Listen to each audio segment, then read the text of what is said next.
The fluorescent lights of St. Michael's ICU hum at precisely 60 Hz, a sound that never stops if you're trained to listen for it. Rachel Torres has been trained to listen for everything. She arrives at 05 for 5 on a Tuesday, her scrubs crisp as fresh currency, her name badge clipped to her collar reading Registry Nurse, Torres, R. Nothing more.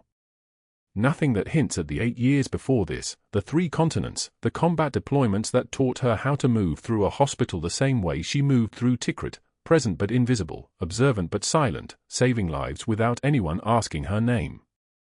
The med cart she's assigned to sits in the corner of the prep station like a piece of equipment that doesn't know it's about to be reorganized by someone who learned field triage from a battalion surgeon in a sandstorm. Rachel's fingers move across the supplies with the kind of precision that belongs in an operating room, not in the hands of a temp nurse from the registry. She creates a grid system on the cart, medications by category, organized by frequency of use, equipment positioned for left-handed access even though she's right-hand, because flexibility keeps you alive. Every item has a place. Every place has a purpose. The trauma shears she pulls from her pocket, engraved on the handle with a call sign she'll never say aloud, go into the 3rd drawer, wrapped in gauze, exactly where her hands will find them without thinking. Dr. Mercer watches her from across the unit, his eyes narrowing. He sees a woman in her early 40s with dark hair pulled back so tight it looks like it might cut off blood flow, someone who moves with the kind of efficiency that suggests either obsessive-compulsive disorder or military background. He assumes the former. He doesn't see the other option. He doesn't see the captain's bars she left on a base in Germany. He doesn't see the commendation medals framed in a house in Savannah that nobody visits. He sees only what's in front of him, the temp nurse without credentials on his unit, organizing a med cart like she owns it. Torres. His voice carries the weight of someone accustomed to being obeyed. Bed 347. Colonel Brennan just came up from recovery. Monitor his vitals, get him comfortable, and for God's sake, stay within your scope. Nurses from the registry have a habit of overreaching. Rachel looks up once, nods without speaking, and finishes her grid. The way her hands move, steady as surgical laser beams, make something tick behind Dr. Mercer's eyes. He doesn't like confidence without credentials. He doesn't like questions without answers. He turns away, convinced he's managed a personnel problem before it becomes one. Room 347 smells like antiseptic and saline and something underneath that Rachel recognizes immediately, fear. The colonel is awake, which is unusual, his eyes tracking the ceiling fan with the intensity of someone counting the rotations. His chest rises and falls with the careful breathing of a man who is very aware that something inside him doesn't work quite right anymore. Rachel doesn't knock. She enters the way she enters every tactical space, with the kind of presence that doesn't announce itself. Colonel Brennan's eyes slide toward her. They're the color of washed-out sky, and for a moment, just a moment, they focus with the clarity of someone recognizing a ghost. Rachel sees the recognition happen. She sees his mouth open slightly, as if he's about to speak a call sign or a name or something that cannot be spoken in a hospital where walls are thin and rumors travel at the speed of gossip. At ease, sir, Rachel says quietly, her voice pitched low enough that only he can hear it. I'm your nurse this shift. Let's get your baseline. His eyes close. His jaw tightens. He doesn't say her name. He doesn't need to. Rachel moves through the assessment with the muscle memory of someone who has done this in worse conditions, in the back of a Chinook during dust-off, in a forward operating base with 3 surgeons and no running water, in the kind of field hospital where the difference between competent care and panic is measured in seconds. She checks his oxygen saturation, 98%, good, and moves her fingers across the surgical site on his left thorax with the clinical detachment of someone examining the handiwork of her own trauma. These are the exact scars she carries nightmares about. These are the shrapnel patterns from the IED on Route Falcon, the patrol route she used to run every Thursday and Saturday until they rotated her out. The medic who replaced her was more aggressive, more willing to take risks, more convinced of his own invincibility. That conviction lasted 18 months. Then the IED detonated at precisely 0814 on a Tuesday morning, and the reason Rachel was rotated out became the reason Colonel Brennan was rotated home. A tremor runs through her left hand, muscle memory responding to her own wound, a piece of shrapnel that settled near her radial nerve and reminds her on cold mornings that she's lucky. She steadies her fingers, continues her assessment, and doesn't let him see the moment the past and present collide inside her chest. Vitals are stable, she says. You're on a morphine drip set for patient-controlled analgesia. One press gives you a dose. You can't overdose yourself, the pump is programmed. She adjusts the fall line, her movements economical. There's a call button. Everything you need is within arm's reach. I'm going to be right outside this room for the next 8 hours. She's telling him something that has nothing to do with hospital protocol. She's telling him that she sees him. That she understands what he's lying in a hospital bed instead of her.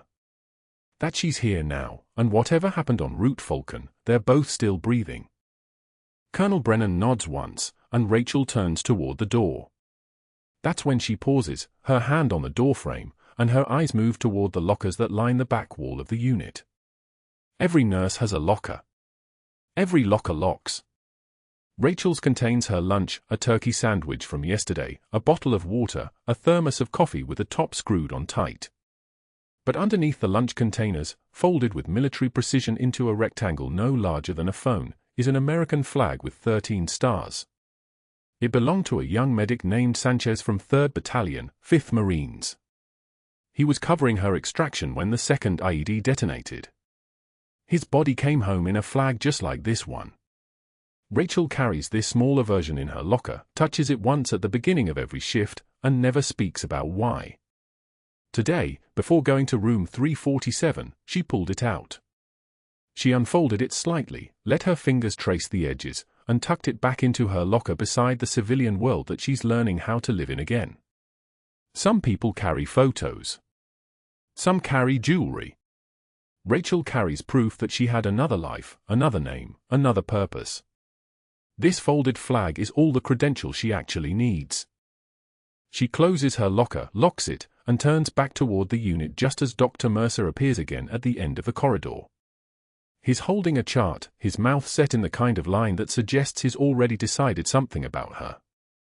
He doesn't ask how the assessment went. He doesn't ask if the colonel is comfortable or stable or resting well. Make sure you document everything you do, he says, his voice carrying the careful precision of someone laying groundwork for something. Registry nurses sometimes forget that we have standards here at St. Michael's. Protocol exists for a reason. Rachel meets his eyes once, holds his gaze long enough for him to understand that she's heard him, and then she looks away. Not in submission.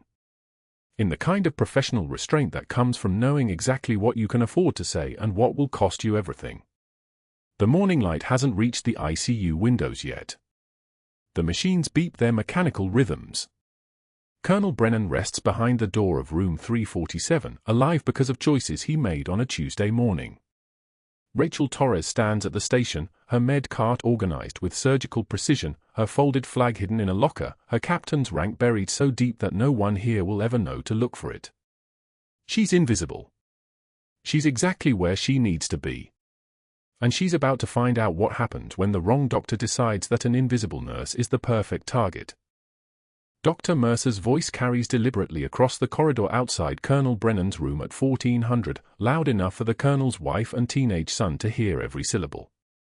Do temp nurses from the registry even understand basic protocols, or did they skip that module? Rachel sets down her med cart with the precision of someone trained to absorb impact without flinching. She doesn't turn around immediately. She takes one measured breath, in through the nose, out through her mouth, the same technique she used in Tikrit when mortar rounds walked toward her position. Mrs. Brennan's hand tightens on her purse strap. Her son shifts his weight. They're watching to see if this nurse will crumble. Rachel turns to face Mercer, her eyes level, her voice steady as a surgical laser. I understand the protocols, Doctor. Mercer smiles. It's the smile of someone who has spent years weaponizing his position, who has learned that cruelty delivered with institutional authority feels like justice to the people watching. Understanding and competence are different things, I've found. I've already requested a competency review of your practice. He glances at Mrs. Brennan as if seeking her gratitude for protecting her husband from this invisible threat. Rachel feels heat climb her neck, not fear, not shame, but the specific rage of someone watching a man perform authority he hasn't earned. One tear escapes down her left cheek. Just one. She wipes it away without breaking eye contact, without apology, without the trembling that Mercer is clearly expecting. Her voice drops half an octave when she speaks, and something in her posture shifts, shoulders set as if she's carrying weight that never bends her spine. I've served with men who had half your education and twice your courage. She turns back to her cart. Returns to her work. Doesn't watch his face redden. That's the part that burns him most, the refusal to stay and witness his anger. But that wasn't the worst part. By 15:20 that same afternoon, Rachel sits with her lunch at the break room table. She's eaten the same thing 3 days in a row, a turkey sandwich, apple slices, black coffee, because routine is survival and she learned survival in a place where the wrong timing meant not coming home. All 7 staff members enter almost simultaneously. 2 nurses, 3 residents, 2 techs. They gather their lunches from the refrigerator in coordinated silence. Nobody speaks. Nobody makes eye contact. They move like a unit executing orders, and Rachel realizes with the clarity that comes from field experience that this silence is more organized than conversation ever was. The room empties completely within 90 seconds. The door closes. Rachel sits alone at a table sized for 8. She doesn't cry. She doesn't leave. She finishes her sandwich and her apple slices, and the fluorescent lights hum overhead like insects trapped in plastic. The hum is the only sound in the room. Mercer has already spent 4 hours poisoning the administrative staff. 3 department heads have heard from 3 different sources that Rachel falsified her nursing license. The rumors are specific enough to sound credible, mentions of a database she supposedly hacked, a registry ID that doesn't exist, a backstory that collapses under 5 minutes of investigation but sounds devastating in elevator conversations. He's learned that the most effective lies aren't the big ones. The big ones invite skepticism. The small ones, the whispered in passing ones, they seed themselves into institutional memory and grow like infections. By the time anyone fact-checks, the damage has already metastasized. At 18:47 during shift change, Rachel discovers a formal write-up pinned to the unit board. The paper is pristine white, typed in 12-point Times New Roman, stamped with the hospital's official seal. The title reads, Incident Report, Protocol Violation. Her name is there. The date is there. The violation is absurdly specific, RN Torres, failure to follow chain of command. Administered morphine 4 milligrams for without physician cosign at 1,430 hours, the 14th of October. The morphine was necessary. Patient for 12 had post-operative pain spiking to 8 out of 10, and the attending physician was mid-emergency intubation 2 rooms away.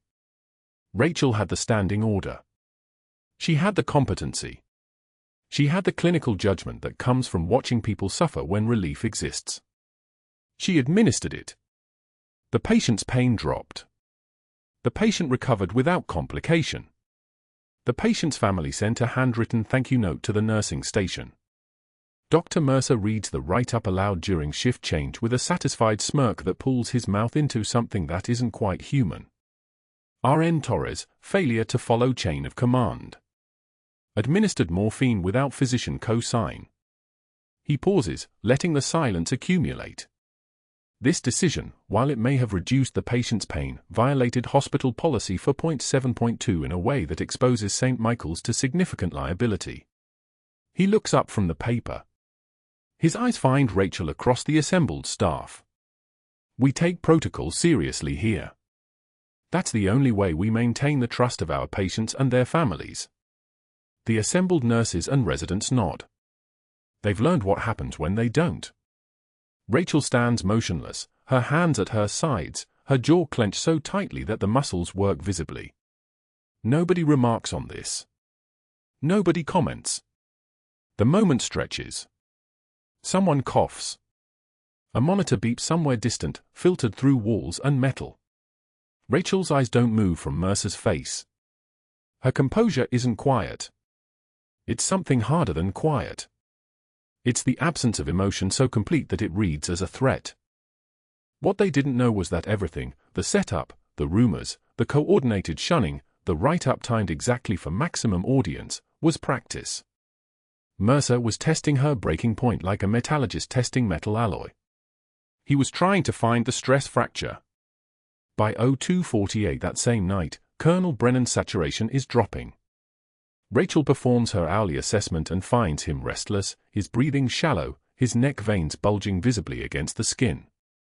She's seen this pattern before, not in textbooks, but in a patrol compound in Tikrit where a Marine took shrapnel that collapsed his lung and they didn't have a doctor, only field medicine and the kind of improvisation that keeps you alive or doesn't.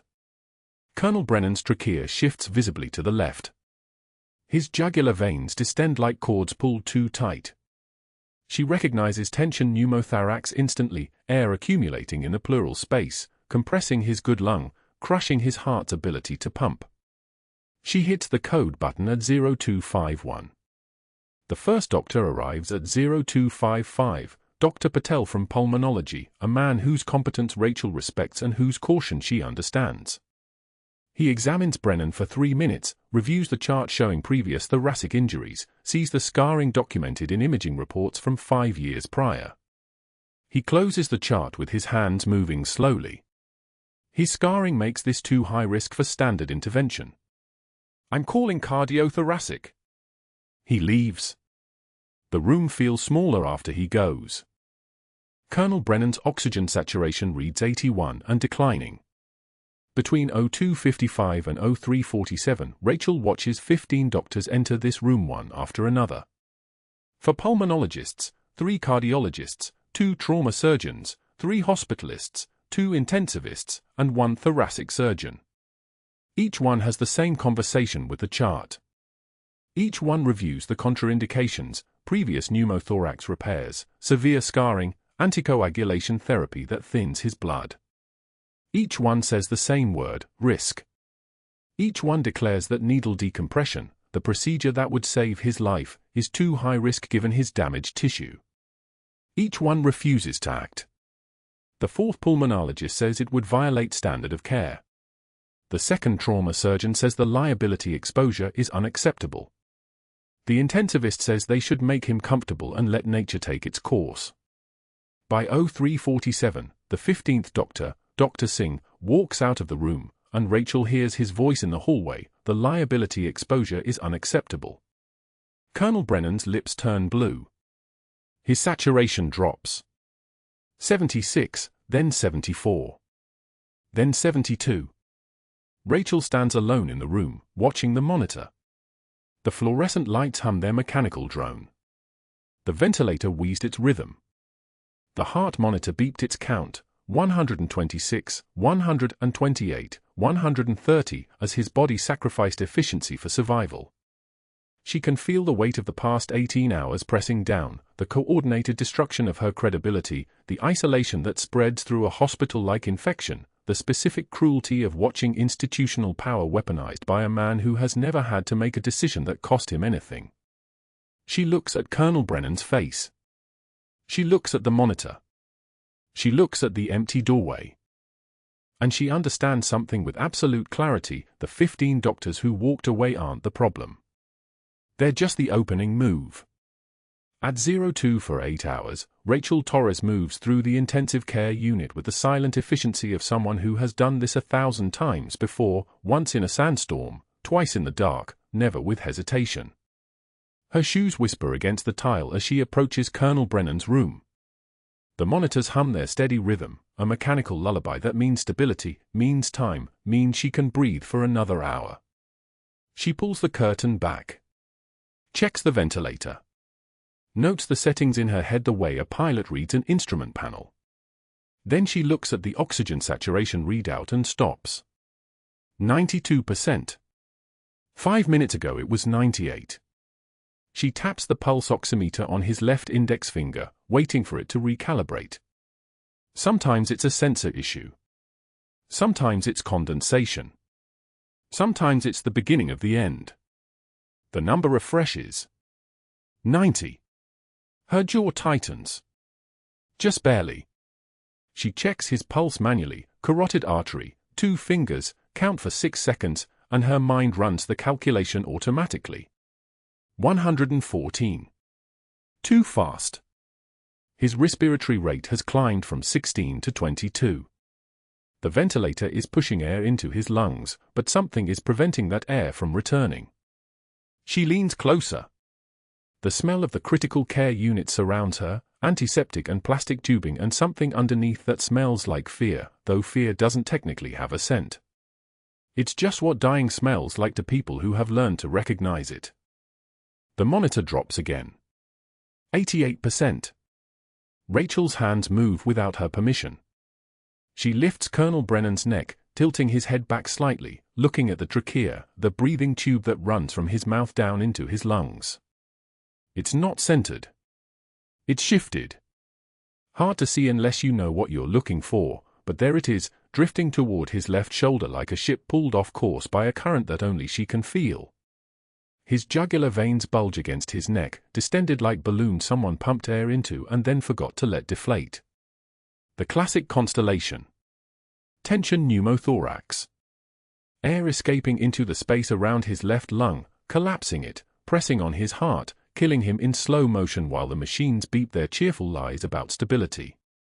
She's seen this before. She's treated this before. She was in an Air Force combat support hospital in Tikrit when a medevac came in with the same presentation, that shifted trachea, those bulging veins, oxygen falling like a stone down a well.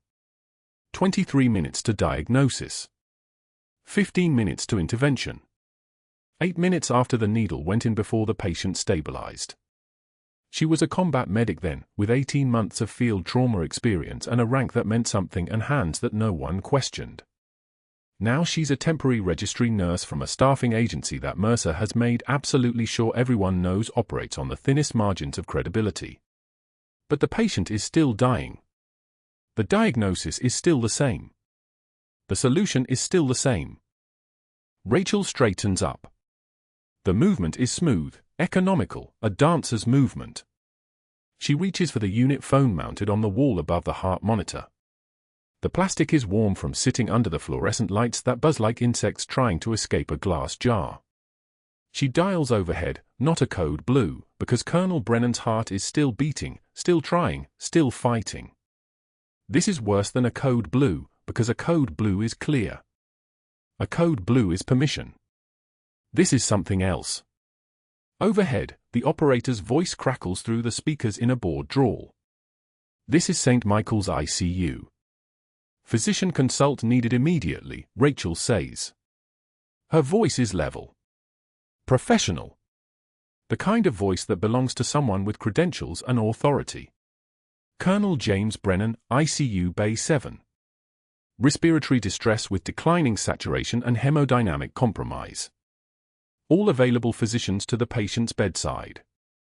The operator's tone shifts slightly. Maybe it's the code words. Maybe it's the certainty in her voice.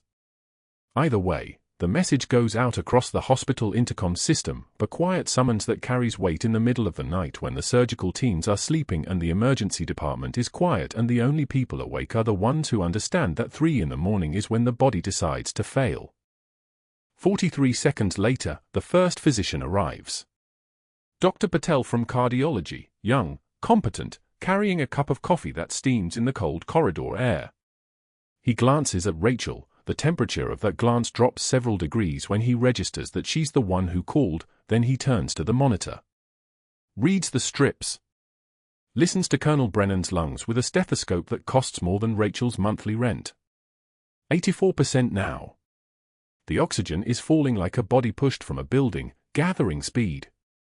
Tension pneumo, Patel says. Not a question. Affirmative, Rachel says. Recommend immediate needle decompression at second intercostal space, midclavicular line. Patel sets down his coffee cup on the bedside table, the gesture slow and deliberate. His eyes move to hers and she sees it there, the moment when he remembers that Dr. Mercer has made it very clear that Rachel Torres is not to be trusted, that her suggestions are red flags, that a registry nurse who speaks with too much certainty is a registry nurse who is probably making things up to sound important. She watches this realization move through his features like a shadow passing across the sun. "I'll call for a full consult," Patel says. He leaves the room without making the call from the bedside. He goes to the nurse's station and begins making phone calls. Rachel listens to the tone of his voice, apologetic, almost embarrassed, as if he's disturbing people in the middle of the night for something that probably doesn't matter. Probably just a sensor malfunction. Probably just a registry nurse who doesn't understand the acuity levels at St. Michael's. By 03:05, there are 6 physicians in the ICU. By 03:20, there are 11. By 03:35, the number has reached 15, cardiologists and intensivists and pulmonologists and trauma surgeons and internal medicine specialists, all of them summoned to a hospital room to look at a patient whose problem requires a solution that costs less than $100 and takes less than 2 minutes. They come in clusters.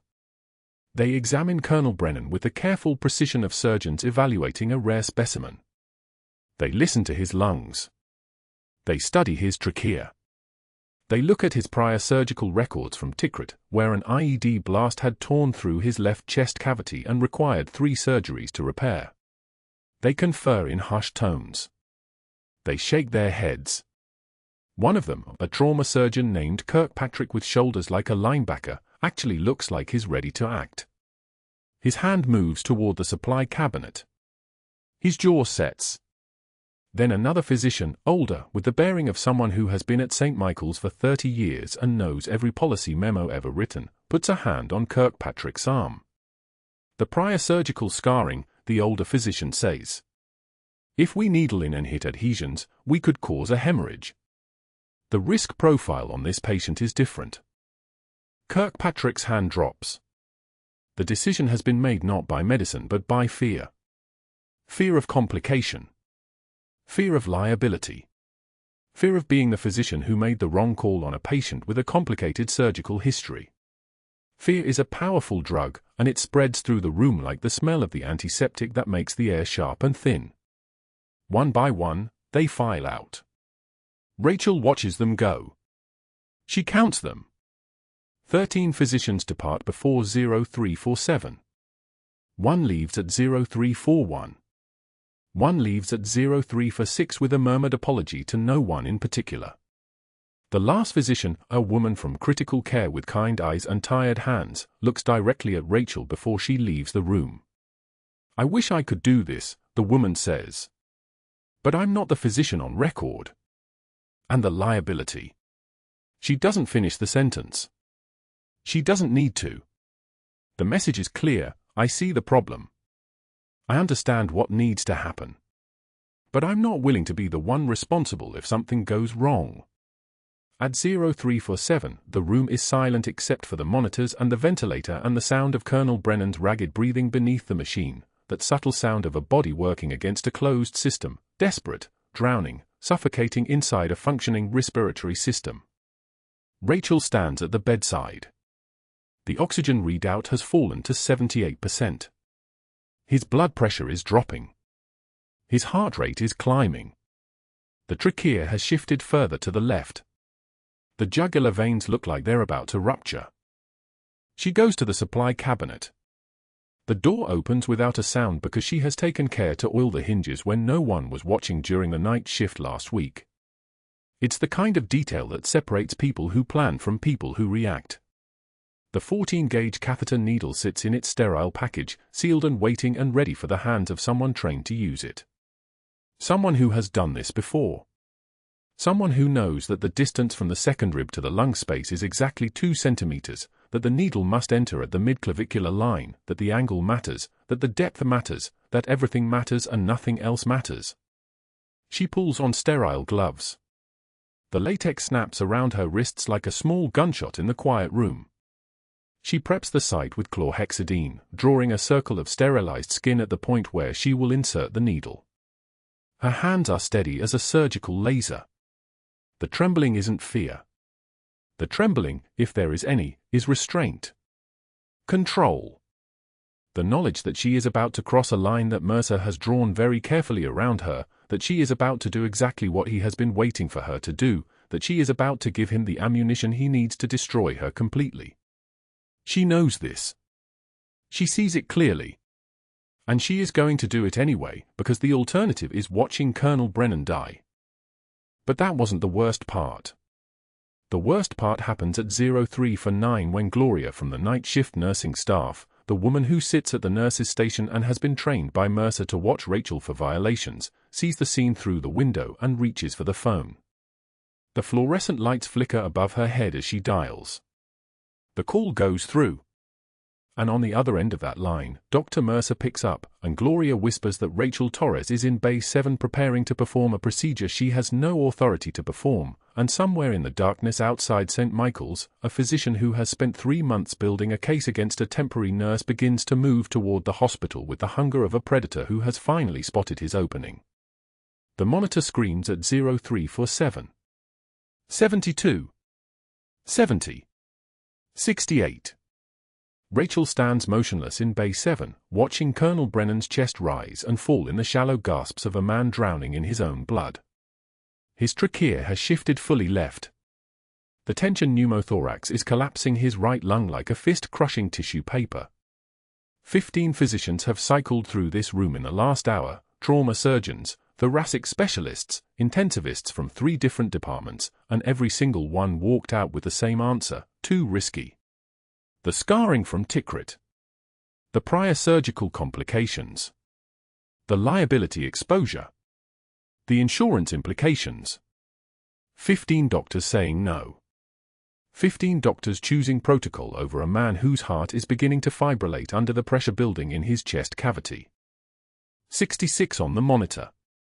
Rachel has saved 17 men under fire.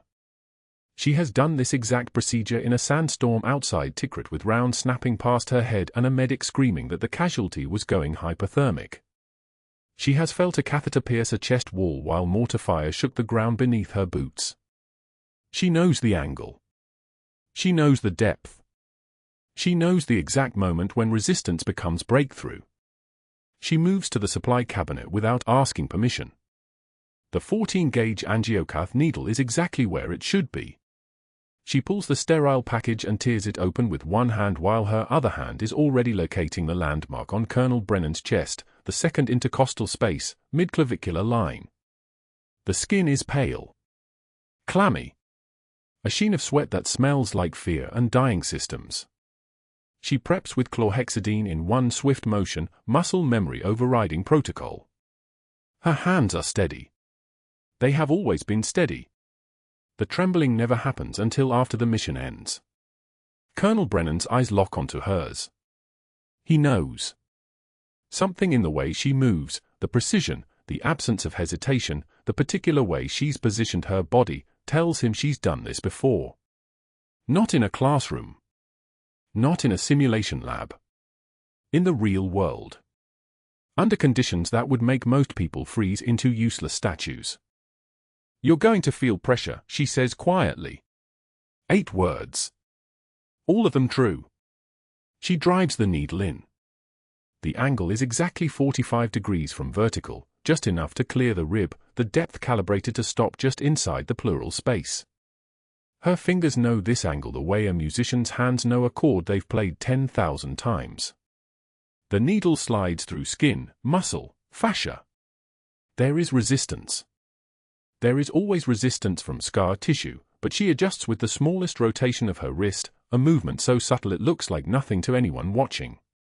Only someone with combat trauma experience would recognize it for what it is: adaptation. Correction. The ability to adjust when the anatomy doesn't match the textbook. The hiss of air escaping the chest cavity is immediate and unmistakable. The sound is like a tire deflating, like pressure releasing, like a man's lungs suddenly remembering how to expand. Rachel watches Colonel Brennan's shoulders drop. His chest wall springs outward. The color in his face shifts from gray to the faint pink of actual perfusion. His breathing deepens. He gasps, a real breath, not the panicked shallow panting of a man suffocating from inside. The monitor climbs. 72.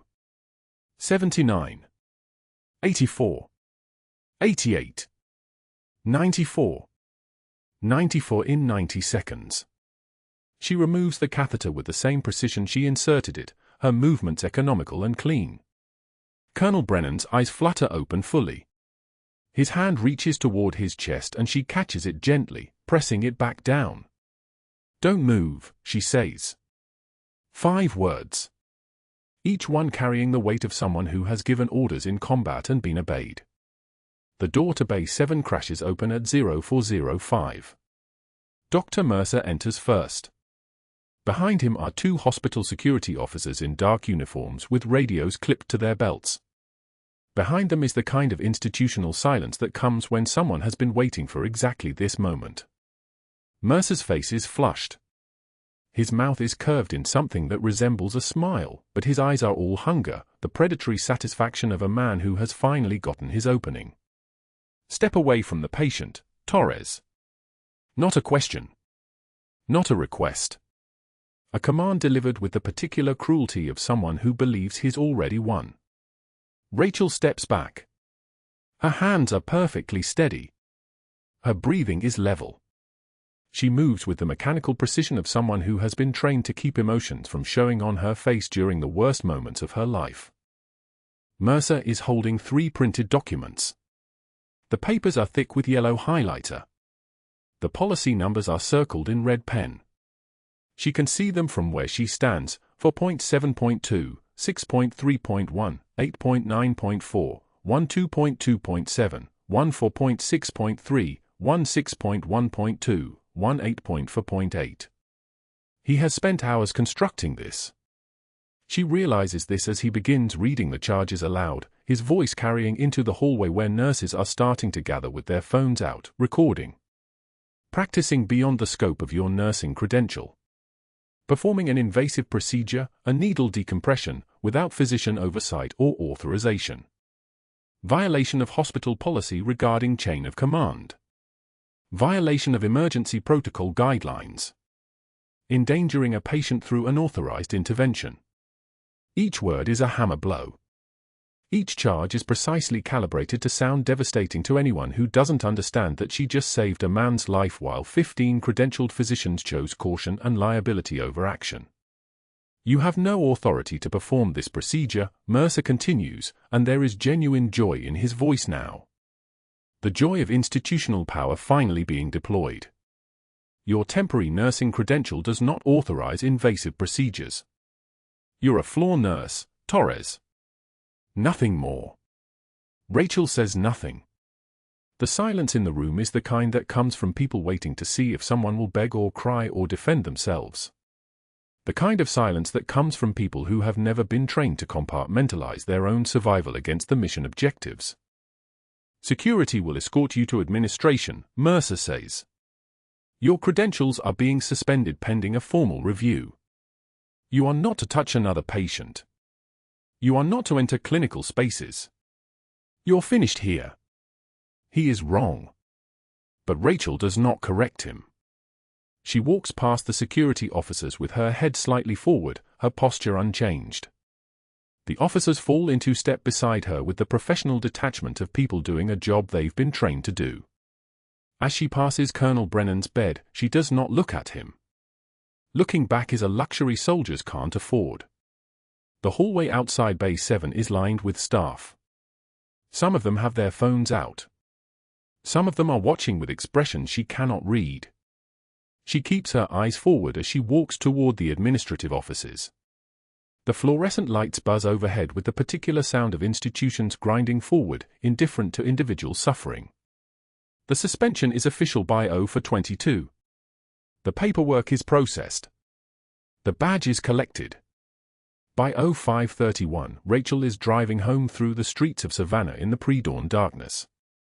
Her car smells like antiseptic and fear sweat. Her scrubs are still damp in places. Her hands have finally started to shake, not from the procedure itself, but from the knowledge that the mission is blown, that her cover is compromised, that Dr. Mercer has won the battle even though she won the medical victory. By 1400 that afternoon, the shaking has spread to her shoulders. She sits at her kitchen table in full daylight, still wearing her scrubs because she hasn't had the energy to change them. The afternoon sun streams through the window in bright geometric shapes. Her hands are wrapped around a cup of cold coffee. She hasn't taken a sip. She's just holding it the way people hold things when they need something to grip, something solid, something real. The front door opens.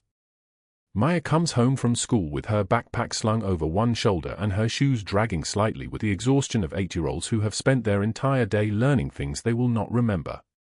She stops in the kitchen doorway. She is old enough to recognize the shape of despair. She is not old enough to understand why her mother would be home at 1400 on a Thursday in full hospital scrubs. "Mommy, why are you home when it's still light outside?" Rachel cannot answer.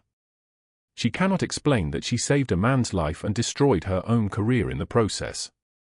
She cannot explain that the institution punished her for doing what was right. She cannot explain that she's not actually a temporary nurse from the registry, that she's a captain in the Air Force with combat experience and classified orders, that she's been undercover for 3 months because the man lying in Bay 7 at St. Michael's is the reason her last assignment ended with shrapnel in her shoulder. She cannot explain that sometimes being a soldier means losing everything to save something. She opens her arms. Maya comes to her and Rachel holds her daughter against her chest, feeling the small warm weight of her, and says nothing at all. 3 days pass like scar tissue forming over a wound. Rachel does not return to St. Michael's. She does not check on Colonel Brennan's status. She does not respond to the 3 text messages from Gloria asking if she's okay, if there's anything she needs, if she wants to talk. She sits in her small apartment with the blinds drawn and tries not to think about protocol, about the 15 doctors who said no, about the way Dr. Mercer's voice sounded when he read the charges aloud.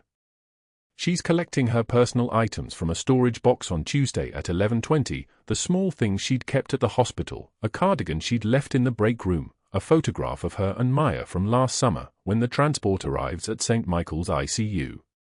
She isn't supposed to be there. Her credentials are suspended. She has no authorization to be in clinical spaces.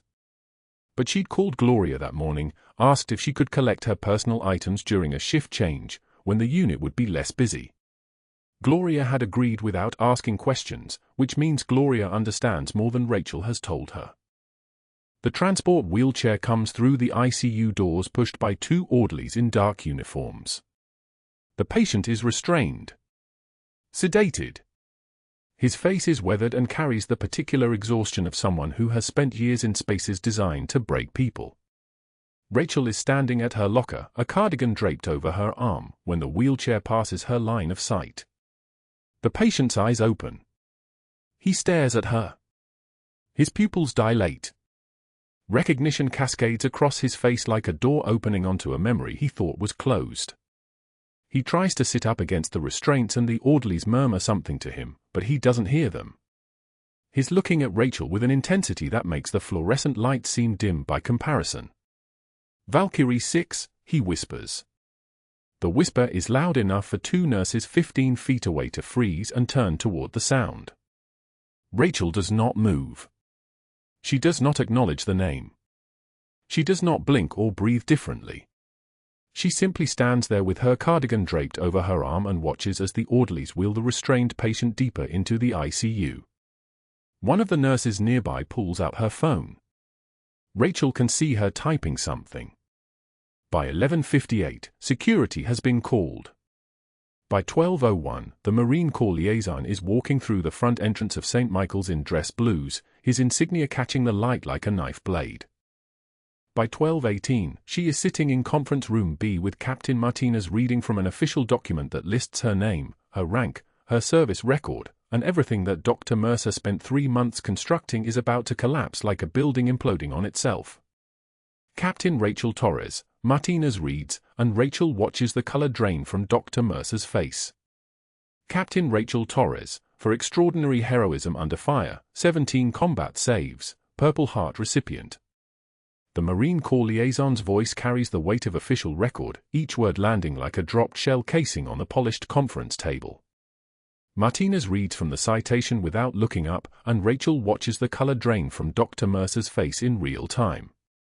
The administrator beside him, a woman whose name Rachel never learned, shifts in her chair, suddenly understanding that the temporary registry nurse she'd approved for termination was never temporary at all. Dr. Mercer's mouth opens. Closes. Opens again. The stammering begins. Protocol, jurisdiction. I was following hospital policy regarding scope of practice violations, Anne. You were following hospital policy, the liaison interrupts, while terminating a decorated officer on active classified assignment. She sets the citation down with deliberate care. That assignment was to monitor Colonel Brennan's condition post-Tikrit. Captain Torres was his medical continuity. She saved his life using techniques she learned under fire in the same theater where she earned that Purple Heart. A pause. You suspended her credentials at 0600 this morning based on 3 incident reports filed between 2300 and 0347 yesterday. All 3 predated her emergency intervention by hours. Rachel stands motionless in the corner of the conference room, still wearing her scrubs from the overnight shift. She'd arrived at St. Michael's at 1400 that afternoon expecting termination paperwork. Instead, she'd been met in the parking lot by Martinez, who'd escorted her directly to administration without explanation. The question started immediately: how long had she been undercover? Who knew? What was Colonel Brennan's current status? Who had authorized her deployment to a civilian hospital? The answer to that last question sits in the form of a Major General 2 rows back from the liaison, watching Dr. Mercer with the expression of someone observing a specimen under a microscope. Rachel has never seen him before. She doesn't know his name. She knows exactly who sent him. I don't understand, the hospital administrator says, her voice smaller now. Careful. We have no indication that that Captain Torres was anything other than a temporary placement through the registry service. That was the point, Martinez says. Classified medical surveillance doesn't work with paperwork trails. St. Michael's was flagged because Colonel Brennan selected this hospital for his recovery. Captain Torres was assigned to ensure his post-operative stability remained stable. She did exactly that.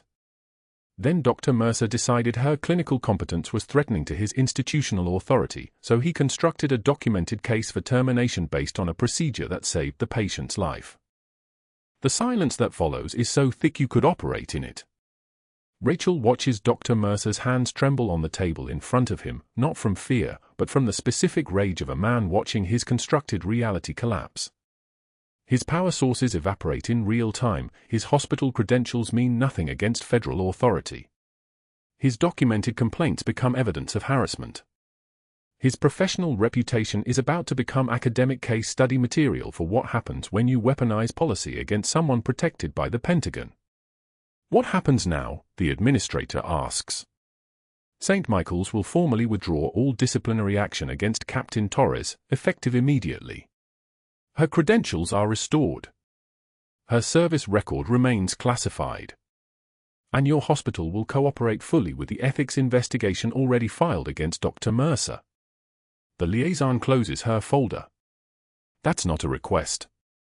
It's a directive. But that wasn't the worst part for Dr. Mercer. The worst part comes 3 days later when a nurse named Sandra posts 34 seconds of security footage to a military family support forum. The footage is from the ICU corridor on the evening before Colonel Brennan's crisis, the exact moment when Dr. Mercer stood in front of the colonel's teenage son and said the words that would end his career: "Clipboard doesn't understand advanced protocols. We hire these registry nurses because they're cheap, not because they're competent." That one probably falsified her license. The video spreads like shrapnel. 3 military subreddits. A Facebook group for Air Force veteran families. Twitter. By morning, it has 47,000 views. By the next evening, 340,000. Among those who sees it, Dr. Patricia Chen, the physician who taught Dr. Mercer clinical medicine at Johns Hopkins, the legend he cites in every interview, the surgeon he calls his mentor every time someone asks where he learned his craft. Dr. Chen watches her former student mock a decorated combat veteran. She watches his satisfied smirk. She watches him demean a woman who'd survived situations he'd never survive for 5 minutes. At 7:08 the next morning, Dr. Chen calls St. Michael's Ethics Board and requests a formal hearing. She doesn't email. She doesn't delegate. She files the complaint personally, then buys a ticket from Baltimore to Savannah, arriving at St. Michael's at 1600 that afternoon. She passes Dr. Mercer in the hallway outside the boardroom. He tries to speak. She looks through him as if he's already a ghost. Inside, in front of 7 board members and 2 legal representatives, Dr. Patricia Chen reads from prepared notes. I taught Dr. Mercer medicine for 4 years. Clinical diagnosis, evidence-based treatment protocols, advanced surgical technique. But I clearly failed to teach him honor. This footage shows a physician using his institutional authority to humiliate a decorated combat veteran while she was performing her assigned duty. More significantly, it shows a pattern of documented harassment designed to construct grounds for termination of an employee he perceived as a threat to his authority. She places the citation on the table beside the folder. I have reviewed 15 incident reports filed against Captain Torres over 3 weeks. Not one involves patient harm. Not one involves actual protocol violation. All involve minor variations in procedure that are well within acceptable clinical practice. The pattern is clear. Dr. Mercer documented normal nursing work in order to create grounds for termination. He conducted a rumor campaign questioning her credentials. He issued standing orders for staff to report her actions. This is institutional abuse of power. The board reviews everything. The documentation trail. The rumor campaign. The standing orders. The timeline showing all 3 incident reports filed hours before Rachel performed the procedure that saved Colonel Brennan's life. The picture becomes undeniable. Dr. Mercer didn't document Rachel's incompetence. He documented his own unwillingness to accept someone more competent than himself. By 1800, St. Michael's places Dr. Mercer on immediate administrative leave pending full investigation. His hospital privileges are suspended. His upcoming promotion to department head is withdrawn. 3 research publications under review are flagged for ethics screening. His medical license enters mandatory review in 3 states. Dr. Chen stands in the parking lot afterward, watching the sun set over Savannah, and calls her office to cancel her next 3 weeks of surgeries. She stays through the entire hearing process. She testifies again. She meets with the state medical board. She sits in the back of the room while the hospital's legal team outlines the settlement amount Dr. Mercer will receive if he resigns quietly. She watches him sign the papers at 11:30 on a Tuesday morning, his hands no longer trembling. Just empty now. Absent. 6 months later, Rachel stands in Colonel Brennan's room at St. Michael's ICU, and the morning light streams through the windows like something earned. The colonel is awake. Sitting up. His lungs fully healed, his color returned, his eyes clear. When Rachel enters, he salutes from the hospital bed, the gesture crisp despite the 4-line tape to his hand. She returns it, then holds the folded flag against her chest, the flag she's carried since Tikrit, folded in thirds the way they taught her in basic training, the flag from a teammate who didn't survive the patrol route she used to run. The teammate that Colonel Brennan was covering for when he took shrapnel. The piece of her that needed to stay in Savannah until she knew he'd make it. He did. Your credentials came through, Brennan says quietly. Full restoration. I saw the paperwork. Assignments complete, Rachel says. Her voice carries the authority of someone who has nothing left to prove. You're stable. You're ready for discharge. And you're going to be fine. From the 3rd-floor window, she can see the hospital loading dock. A medical supply van backs into the bay with precision parking. A man in a company uniform, khaki instead of white, unloads boxes of gauze and antiseptic. His movements are careful, methodical. He's become very good at following instructions. Colonel Brennan sees Rachel watching and speaks quietly. The ones who have seen the worst often give the most. Rachel nods, running her thumb across the flag's tight folds. The gesture is so small that no one else would notice. Just a woman touching fabric. Just a captain saying goodbye to a patient. Just a moment when the mission ends and the healing continues. She turns back to her work, monitoring vitals, checking charts, ensuring the medic who survived her route, saved by the same hands that pulled 17 people back from the edge in Tikrit, stays on the path to walking out of this hospital as whole as the human body allows.